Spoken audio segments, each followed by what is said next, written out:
জয় গুরু। আত্মজ্ঞান সন্ধান চ্যানেলে আপনাদের সবাইকে স্বাগত জানাই। নমস্কার। মায়া কিভাবে জীবকে অধঃপতিত করে, অবিদ্যা কিভাবে আমাদেরকে প্রলোভন দেখায়, জীব কিভাবে ময়লা অন্ধকার আবর্জনা থেকে মুক্তি পাবে, আজকে এই নিয়ে আমাদের গল্প আলোচনা। আজকের গল্প রানীর প্রেম। এক জুহুরি রাজার কাছে মাঝে মাঝেই আসতো। জুহুরির চেহারা ছিল ভারী সুন্দর। অমন সুন্দর চেহারা আড়াল থেকে একদিন নজরে পড়ল রানীর। রানী তো একেবারে মুগ্ধ। তখন তার চিন্তা হলো কেমন করে জুহুরির সঙ্গে দেখা করা যায়। ভেবে ভেবে রানী তার দাসীকে জুহুরির কাছে পাঠালেন। দাসী জুহুরিকে বলল, রানীমা হিরে কিনতে চান, তবে তিনি নিজে চোখে না দেখে কিছুই নেবেন না। আপনি কখন যেতে পারবেন বলুন, আমি এসে আপনাকে নিয়ে যাব।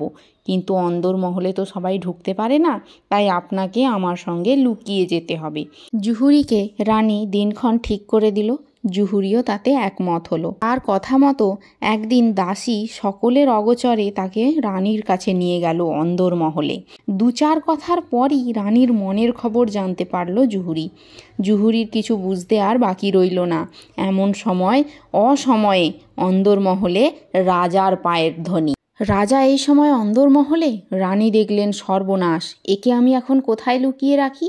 দাসী তখন জুহুরিকে বলল, আরে করছো কি? রাজাজি এক্ষুনি তোমাকে খুন করে ফেলবেন দেখতে পেলে।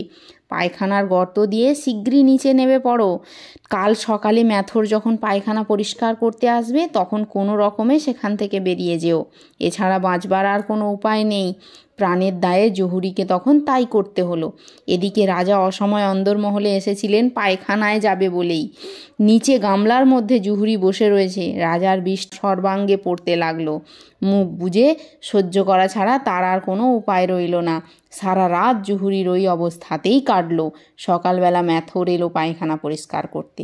দরজা খুলে জুহুরিকে দেখেই সে চিৎকার করতে যাবে, এমন সময় জুহুরি তাকে অনুনয় করে বলল, ভাই দোহাই তোমার, চেঁচিও না।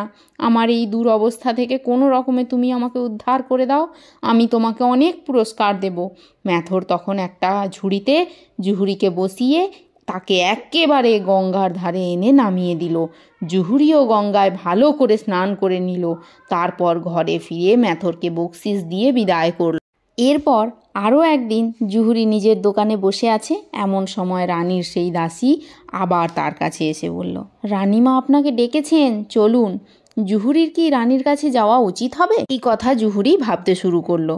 একবার যে আবর্জনা থেকে সে বেরিয়ে এসেছে, সেই পাঁকে, সেই আবর্জনায় আবার তার কি যাওয়া উচিত? এই গল্পে রানী হলো অবিদ্যা, দাসী হলো মায়া, আর জুহুরি হলো জীব। মায়ার প্রলোভনে ভুলে জীব কি করে, অবিদ্যার কাছে নিজেকে বিকিয়ে দেয়, আর তার ফলেই মোহে অন্ধ হয়ে নানা রকম অশান্তির মধ্যে হাবুডুবু খেতে থাকে। গল্পের রাজা জ্ঞানের প্রতীক। জ্ঞানের উদয়ে জীবের সেই মোহ দূর হয়, আর তখনই সে অবিদ্যার আবর্জনা থেকে মুক্তি পেতে চায়। মুক্তির বাসনা জাগলে সদ্গুরুর দর্শন মেলে। গল্পে ম্যাথর রূপে সদ্গুরু দেখা দিয়েছেন। তিনিই তখন জীবের হাত ধরে তাকে কল্যাণের পথে নিয়ে যান। একবার যে অবিদ্যার হাত থেকে নিষ্কৃতি পেয়েছে, সে কি আর ময়লা ঘাঁটতে যাবে? চাকরি থেকে অবসর নেবার পর যারা আবার নতুন চাকরি খোঁজে, অথবা স্ত্রী বিয়োগের পর যারা আবার বিয়ে করতে চায়, তাদের উদ্দেশ্য করে এক ব্রহ্মচারী মহারাজ এই গল্পটি শোনাতেন। আমরা সকলেই মায়াবদ্ধ জীব, কিন্তু অবিদ্যা যেন আমাদেরকে গ্রাস করতে না পারে। আমরা যেন কোনো অসৎ কর্মে জড়িয়ে না পড়ি, সদা যেন সত্য পথে চলি। তাহলেই আমরা সব রকম অন্ধকার থেকে মুক্তি পাব এবং আবর্জনা থেকে আমরা মুক্তি পাব। এ জগতে সদ্গুরু ছাড়া কেউই ময়লার হাত থেকে, অবিদ্যার হাত থেকে আমাদেরকে নিষ্কৃতি দিতে পারে না। এই গল্প পড়তে পড়তে আমার একটি প্রচলন মনে পড়ে গেল, ন্যাড়া বেলতলা দিয়ে একবারই যায়। কিন্তু অনেক মানুষ আছে যাদের চাহিদার কোনো শেষ নেই। আমাদের দেশের নেতা মন্ত্রীরা, এদের তো চাহিদার শেষ নেই। এরা বেলতলা দিয়ে হাজারবার গেলেও এরা পাঁকের মধ্যে পড়ে যাবে, আরও পাঁকের অধঃপতিত হবে, কিন্তু তবুও তারা সদ্গুরুর সন্ধান করবে না, তবুও তারা ময়লা থেকে বেরিয়ে আসতে চাইবে না। এই অবিদ্যার হাত থেকে নিষ্কৃতি এদের পেতে ইচ্ছে করে না। এরাই হলো আসল মায়াবদ্ধ জীব। তাই আমাদের সকলের উচিত মায়া থেকে মুক্ত হয়ে ব্রহ্মের সাথে মিলিত হতে। আমরা তো সবাই এক একটি ব্রহ্ম।